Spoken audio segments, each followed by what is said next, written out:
I want to start with the part of this war that almost nobody is explaining clearly.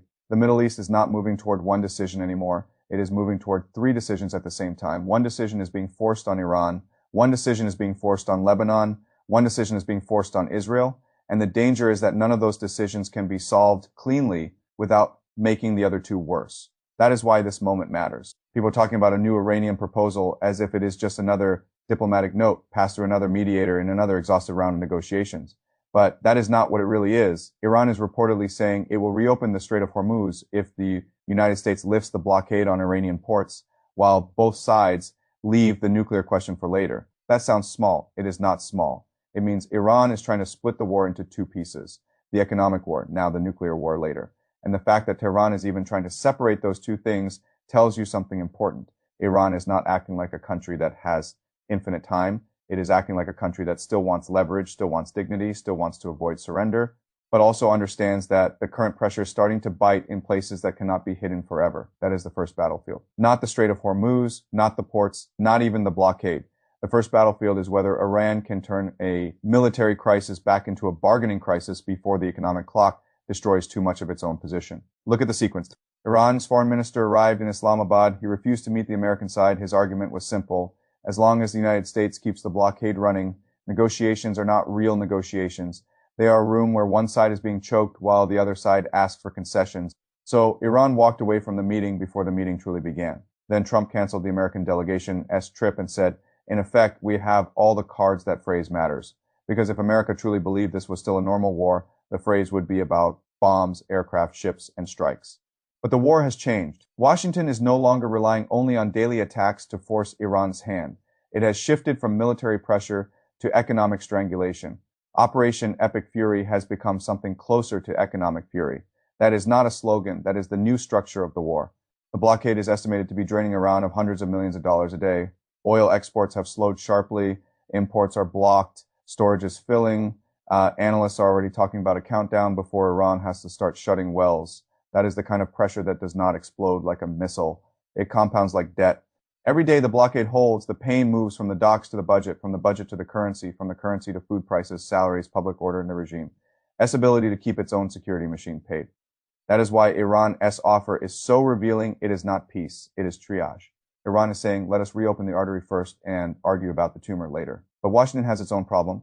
The blockade may be hurting Iran, but it is also turning America into the owner of the global shock. That is the part Trump cannot escape forever. The more the United States uses the blockade as its main tool, the more the world asks whether Washington is ending the war or managing a pressure campaign that could keep energy markets unstable, shipping routes dangerous, and allies nervous. So the first decision is this. Does Iran accept that it cannot wait America out forever? And does America accept that it cannot squeeze Iran forever without becoming responsible for the damage that spreads outward? That would be hard enough by itself. But then comes the second battlefield, Lebanon. Lebanon is not a side note in this war. Lebanon is where the theory of regional order is being tested in the most painful way. For years, everyone pretended the Hezbollah question could be managed, not solved. Managed, Hezbollah would remain armed, the Lebanese state would remain weak, Israel would strike when it felt threatened, international mediators would write statements, everyone would pretend the formula was unpleasant but stable. That formula is dead. The war exposed something that had been true for a long time but could still be ignored before the shooting became too large. A country cannot be sovereign if a private army can decide when that country enters a regional war. That is Lebanon's crisis. Now, Beirut has been trying to say something it could not say with this much force before. Lebanon speaks with one voice, not Iran's voice, not Hezbollah's voice, its own. That is a historic shift. Direct ambassador level talks between Lebanon and Israel would have been almost unthinkable not long ago. Yet now they are happening because the old arrangement has become too expensive for everyone. Israel wants security in the south.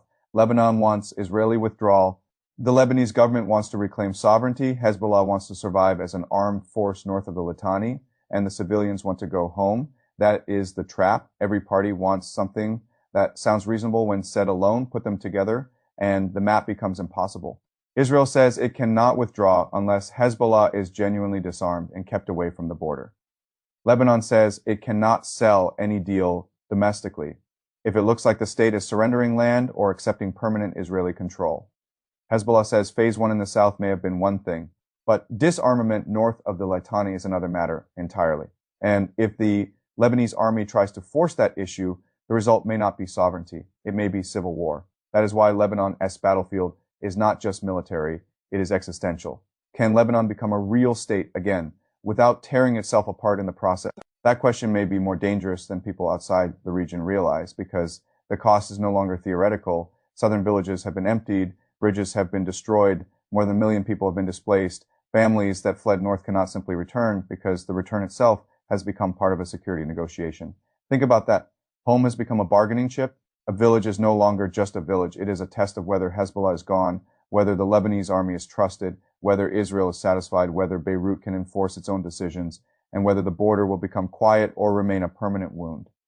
So Lebanon is also running out of room. If the government moves too slowly, Israel will say nothing has changed. If the government moves too fast, Hezbollah may resist violently. If Israel refuses to withdraw, Lebanese sovereignty collapses before it is rebuilt.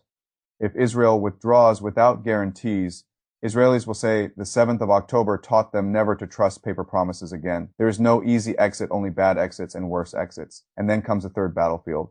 Israel itself, this is the battlefield Netanyahu cannot bomb. Israel has been fighting not for 2 months, but for years. Gaza, Lebanon, Syria, Iran.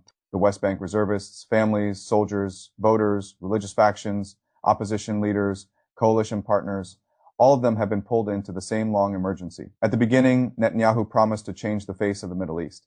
That phrase sounded powerful after the 7th of October. It sounded like destiny. But every war slogan eventually faces a cruel question. What did it actually buy? That is the question now. Israeli opposition figures are not saying Israel did nothing militarily. They are saying the military ledger and the political ledger do not match. Hamas was damaged, but Hamas still exists. Iran was hit, but Iran still has a regime. Hezbollah was pushed back, but Hezbollah is still the central unresolved problem in Lebanon. Israel has shown extraordinary reach, but it has not converted reach into final settlement. That is strategic fatigue, not defeat. Fatigue. A country can still support the goals of a war while losing faith in the government. Its ability to turn those goals into a real ending. That is a very dangerous political condition. Because once a population starts asking what victory means, every additional operation starts to look less like progress and more like postponement. Netanyahu's coalition is fragile. The military has shortages. The issue of drafting ultra-Orthodox men into the army is not some abstract legal matter anymore. It goes directly into the question of who carries the burden of a war that has no clear endpoint. For decades, exemptions could be managed because the burden was not pressing in the same way. Now, Israel is fighting across multiple fronts and facing a soldier shortage. The arithmetic has changed. What was once a political compromise has become a national stress point. That is how long wars work. They do not only drain ammunition, they drain the old bargains that held societies together. So Israel faces its own decision. Does it keep expanding military action in search of a decisive result that still does not appear, or does it accept that the Middle East cannot be changed by force alone? Even if force can destroy many of the enemies in front of it, this is the real story. Iran is trying to separate the economic question from the nuclear question. Lebanon is trying to separate the state from Hezbollah. Israel is trying to separate military success from political exhaustion. None of those separations is easy. All of them are being attempted at the same time, and that is why this week matters more than a normal news cycle. It is not because one meeting in Islamabad failed. It is not because one minister flew to Oman.